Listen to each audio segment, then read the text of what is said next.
Okay guys, so I wanted to kind of revisit some stuff before we jump into the review right here, just kind of get our brains in the right mindset here. So I want to go back to the take it home of 2.4, this is on page 78, and revisit number 3 right here. Okay, so number 3 shows us there's the two players on a, didn't really say what team it was, but this is like their points that they got per game in the regular season. And so they got Marcy right here, this is her spread, and Darcy.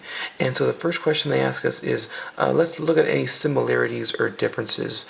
And it looks like, I know my drawing isn't perfect here guys, but I know that, but similar, it looks like their medians are about the same. If we looked at just the measure of center, they had about the same number of points right down the middle. So that's a pretty good thing, that's the same. Things that are different, I can look at the entire range is different. Marcy's range is huge. From her lowest score to her highest score is a very large distance, as opposed to Darcy as a very small distance from her lowest score to her highest score.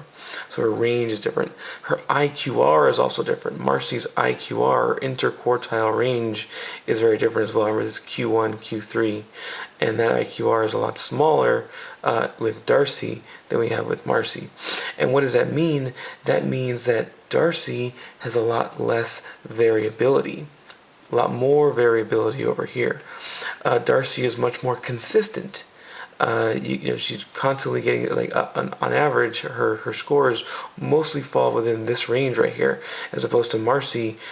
She has some really high scores, but she also has some really low scores. So those are some good similarities and differences there. And then we have to choose which one to take to the finals.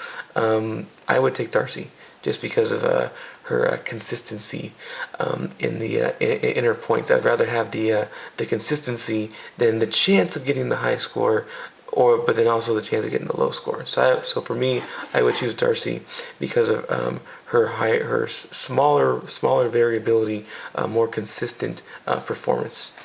Also, before we look at the review, I want to look at section 2.4. There was a nice looking table on page 85 that kind of summarized what measures we use when our data are a certain shape.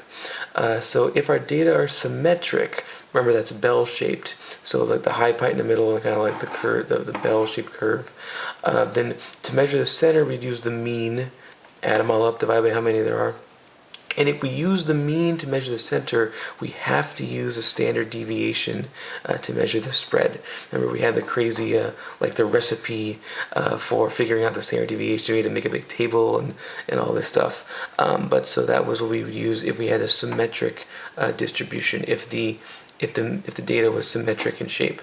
If it was skewed, so left skewed, right skewed, whatever it is, the mean doesn't really work. The mean is kind of thrown off by it being skewed. So we use the median to measure the center of skewed data. And once we decide to use the median, we have to use the IQR, the interquartile range, to measure the spread.